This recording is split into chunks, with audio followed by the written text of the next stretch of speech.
Hello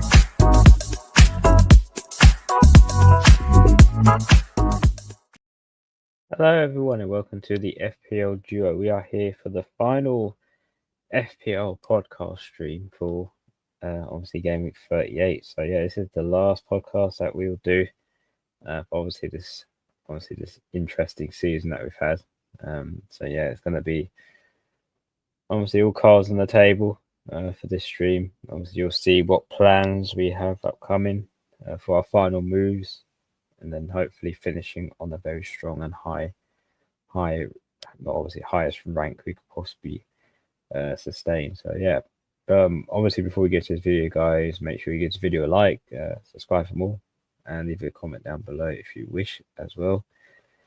And obviously Huss is not available at the moment, but he may be on later in the stream, or you'll see him in the final obviously deadline, which is on a Sunday at 3 p.m. UK time. So stay tuned in for that, as it should be very interesting. That'll be the final day stream as well for obviously Gameweek 38, where every team plays, and there's a lot to play for still for those CL qualification spots.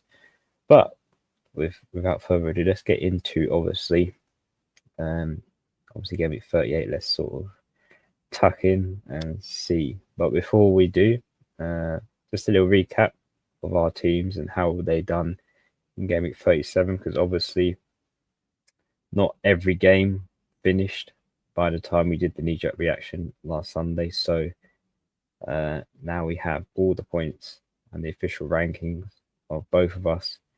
We can now sort of obviously recap on everyone. So let's start off with Huss's team. Quick run through. So obviously Ryan on 7 points.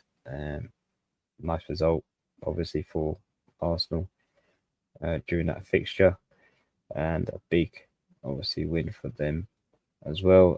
Konza with 15, huge again for Aston Villa for CL qualification, and that obviously that goal from Konza was very important that they got that in the end, and they did win that game. Guardiola 2 points. Unfortunately, Man City did concede in that game, so no clean sheet for him. Munoz with 1, and also Burn with 1 as well. So no points from the Crystal Palace and the Newcastle game there. Moving on to the midfield, Salah again has another blank. Our Brighton actually won that game 3-2 in the end. And obviously that was one of the fixtures that were played after Sunday. So yeah, a very interesting result. It seems Liverpool's complacency isn't a surprise, because they already are title winners. But at least I would have wanted to see them obviously get win, and obviously equalise on the 3 points as well, just to buffer their outstanding record for this season. But Sarr, obviously an assist from him, 5 points. In Burmo, same thing, 5 apiece. And then finally Rodgers with 6 as well. I think he got a clean sheet point as well as the assist too. And obviously moving on to the front two, Wissa and Watkins, 10 obviously points apiece. Obviously Watkins was the captain for us, who only got an assist, no goal. On the other hand, Wissa scored the goal, and it was also rewarded with bonus points as well. So that's a quick run through of the starting 11. On the bench, there's not really much to say, because a lot of the players like Savinho and Isaac did not play. They were auto-subbed. So a lot of the players, I think it was Burn, and I don't know who the other one was. I think it was possibly either Munoz. Yeah, I think it was Munoz and Burn that goal. It can't be Munoz and Burn, but obviously Burn and someone else in our team came on as an auto-sub. Saliba there with 1 point as well, currently flagged red 2. So yeah, not much to talk about on the bench in terms of points. No returns there, thankfully.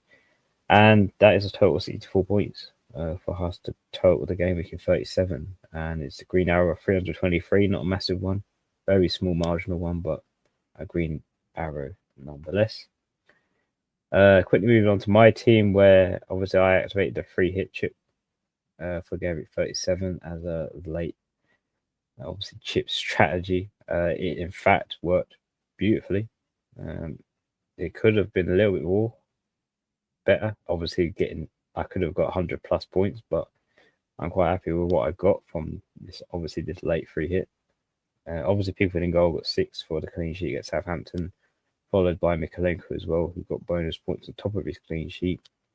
Cucurella and Konza, both goal scorers, both defenders, obviously scoring goals for their individual teams and winning the clean sheet for both of them as well in the 1-0 for Aston Villa and the 2-0 from Chelsea. In the midfield, you got Eze, who again was all the fixtures that were played after Sunday, and yeah, it was quite an eventful game against Wolves. And even though Eze didn't start, understandably, they won the obviously cup, the FA Cup, Crystal Palace. So there was rotation there. Mateta and Eze did not start, which I suppose doesn't come as a surprise after they celebrated the following obviously weekend. So, but he did come on and also scored 2, which was nice for the 6 point he received. Palmer with 2, as well as Enzo with 3. So yeah, no goal involvements from either of those two, as mentioned. Rogers on 6. Front 3 would have been wonderful. Better, obviously, had 2 offside goals, so they weren't counted, and he finishes off with 2 points. Watkins, again, we've spoken about him with it's only his assist, but that counts for something, especially with the captaincy over him. And finally, Vardy, who scored obviously his goal, which was important, as that is a record for him, 200 goals for Vardy against Ipswich. So yeah, nice to see. Obviously, the differentials paying off massively for this free hit. That was a total of 81 points for the game week. So it's a massive green arrow. I think I was on 1.5 mil. So yeah, it's at least a 380k green arrow, and it almost pushes me into the top 1 mil. So I'm not far for that. I'm only 106,000 places off of that. So maybe if I can push into the top 1 mil, I'll be very happy to finish the season off with 6 digits in my rank instead of 7. So yeah, there's hope yet after activating this free hit very late on in the season. But yeah, massive green arrow, 1.1 current rank, and 81 points from obviously Gameweek 37. Now with that all out of the way, obviously we are looking ahead to the more important fixture, which is obviously Gameweek 38 fixtures. So let's have a quick run through. Obviously through the team currently. So we've got Flecken in goal. He's got Wolves away. We've got Hoyson with Leicester at home. 8-0 with Brentford at home. And Newcastle away with Mikalenko. Midfield 4 currently is Rodgers, Man United away. De Bruyne with Fulham away. In Burma with Wolves away. And Barnes with Everton at home. Isaac is currently flagged with Everton at home as well. With Haaland got Fulham away. And Cunha, who is playing against obviously Brentford. And on the bench, we've got Pickford, Sarr, Munoz, and Mikalenkovic with relatively difficult fixtures on the bench, but there is options there if need be. Now, obviously, because the free hit is over, my team has resulted back to its original weight. And yeah, I think it's still clear what my moves are. I'll just switch over to transfer page so I can show you guys what I intend to do, because I only have one free transfer and I've got 3.5 million in the bank. So there's a little bit of wriggle room with this. Again, I need to make this transfer count if I want to get the most out of obviously the last game. We can hopefully push into the top 1 mil. It's going to be a mighty good push. If I'm honest, it's going to take something special to obviously reach that. But yeah, here is the current plan. Whether Isaac is fine or not, I'm still going to make this transfer anyway, but I'm going to take out Isaac and replace him with Ollie Watkins, who has Man United away. Now, obviously, you guys haven't heard, obviously, from the game yesterday, Man United lost the Europa final against Spurs. And for those who watched the match, it was like watching the best of the bad bunch between the two. And if I'm honest, I only watched the first half. I couldn't handle watching the second half of that game, just off topic. But well, obviously with that defeat for Man United, that's a massive blow to them. Obviously, it's a big high for Spurs, who have won a trophy. I think it's been 17 years since they won the Europa trophy. But it has been a while for Spurs to even win the trophy in itself.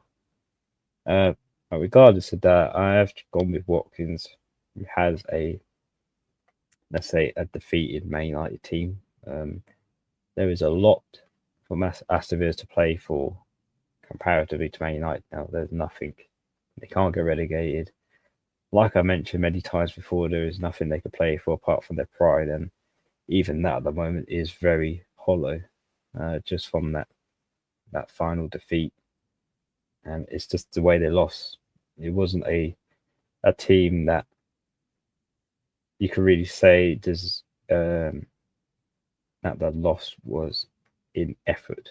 It was very effortless in that terms of that loss for Man United. So yeah, big game for obviously Man United, but Aston Villa, they need the 3 points to push that CL qualification. This is going to go down to the wire, literally, because all the fixtures are on at the same time. We will only know till all the other results are coming where everyone stands in terms of Aston Villa, Chelsea, Newcastle, etc. So yeah, this is a massive game for them. And it's going to be tough away, but I think they can get it on, push it along the line. If I'm honest, because I don't think Man United will be in high spirits. If I'm honest, after that defeat in the final, Aston Villa will be pretty positive, happy, rested, because of obviously Man United playing sooner.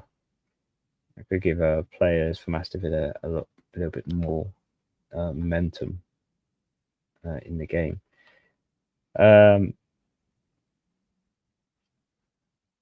But yeah, that is looking like my transfer moves. Now I'm going to captain Watkins as well, just to be different. I don't think many people will go for a captain of what. I mean, he's 26% owned now, so it's a little bit more ownership wise, but I feel like it's still a good captain to end the season on as well. Instead of going for like a template player like Salah, who I don't have. I did sell for De Bruyne, but I'm hopeful that Haaland and the Man City assets still do well as well. It has been a bit flat with bringing these type of players in, and they haven't really done much. So I'm hoping they can do me justice in the last, obviously, last game of the season. Well, yeah, I think I will just get the table up so we can sort of gather where we are in terms of how important these fixtures are for Sunday. So bear with me, guys, while I do that.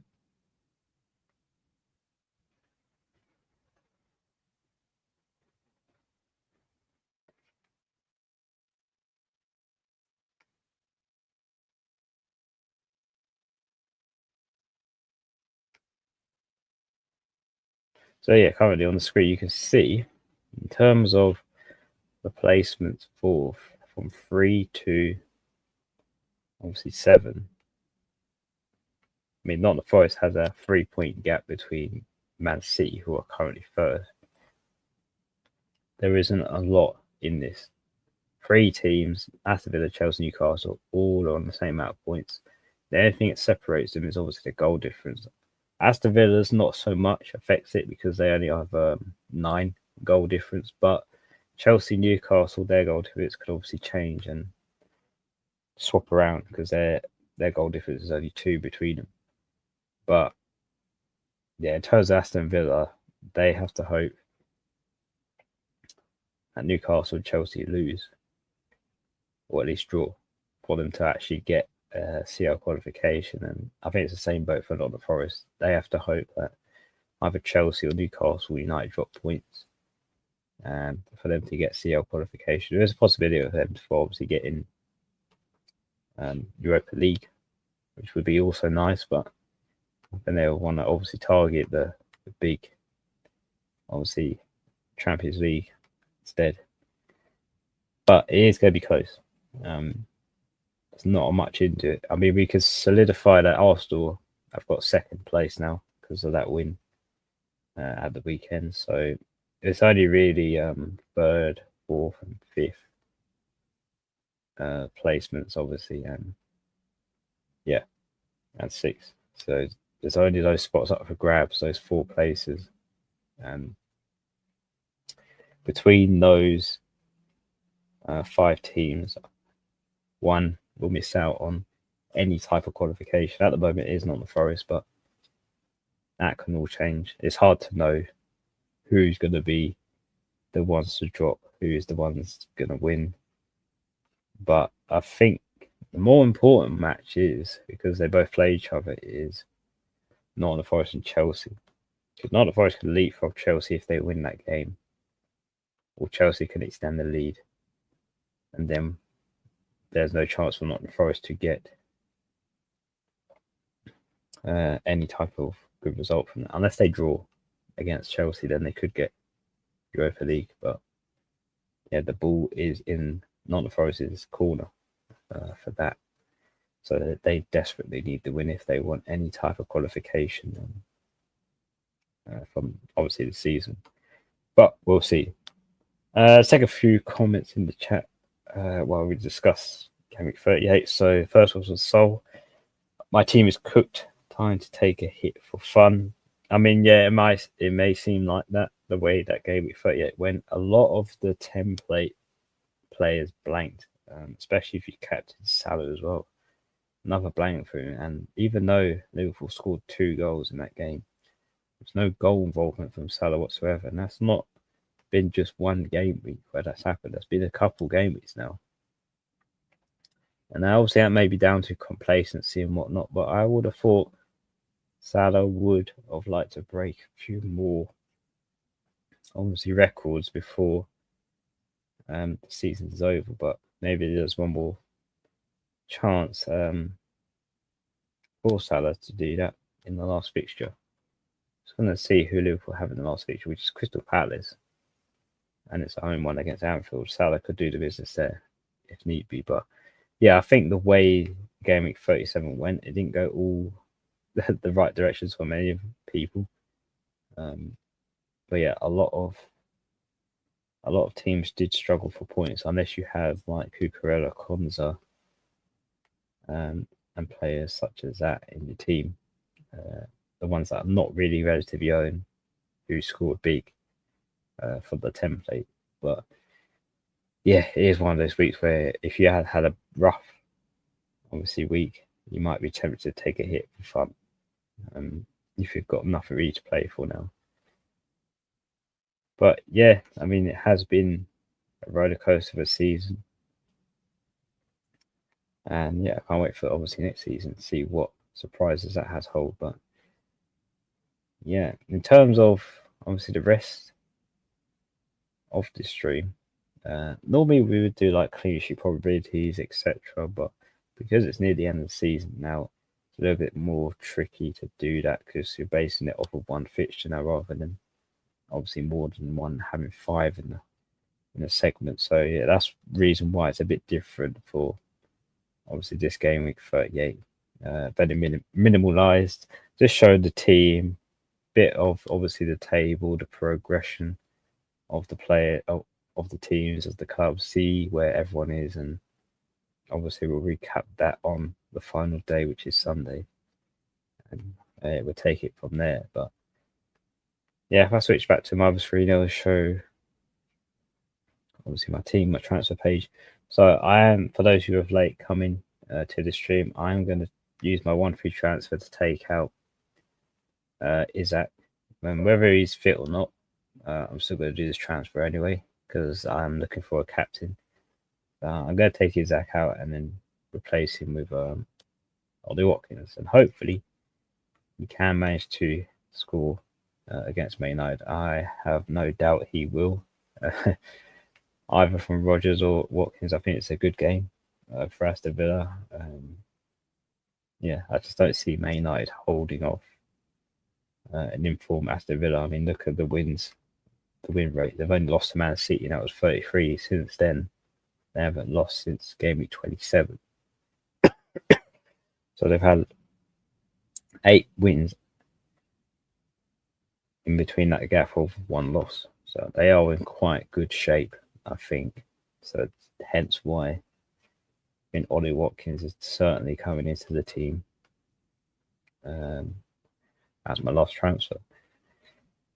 I don't think I'd make any more if I'm honest in terms of transfers. Let me just switch back to the actual current team so you can see. Yeah, the way it looks at the moment, I'm not really fussed with making other transfers. I'm just going to roll with what I've got and yeah, hope for the best. I think the fixtures are pretty mixed bag. I mean, you've got Isaac and Barnes against Mikalenko, a bit of a clash. You've got Imberba against Aït-Nouri, which is a clash, and Cunha. Obviously, the Man City players are fine. Aston Villa player Rodgers is fine. Hoyson against Leicester at home is good. 2, in terms of goalkeepers, again, it's another clash because I've got Brentford. So it might be a low scoring week for me. So I'm just hoping the captain can make up for that in terms of points and sort of, yeah, still get another green arrow, but push me into that top 1 mil at the same time as well. But yeah, that is the direction I'm heading in. But yeah, I think that is pretty much everything discussed. It's obviously short and brief because it is the end of the season. It's the quiet period. And I think more will be obviously said on the deadline stream. But yeah, I think we will obviously call it there, guys. But yeah, thank you obviously for watching. If you do, make sure you give this video a like, subscribe for more, and leave a comment down below if you wish. But I think we'll wrap it up there. Unfortunately, Harris hasn't been able to join us, but I'm sure he'll be back for the deadline stream on Sunday, so don't miss that out. I think it's at 3 p.m. as all kickoffs are at 4, so we'll be going live an hour beforehand to finalize and show you what our plans are for the last game week of the season. So until then, guys, take care, have a nice day, and we'll see you Sunday at 3 o'clock for the deadline stream. So yeah, take care, guys, and see you soon.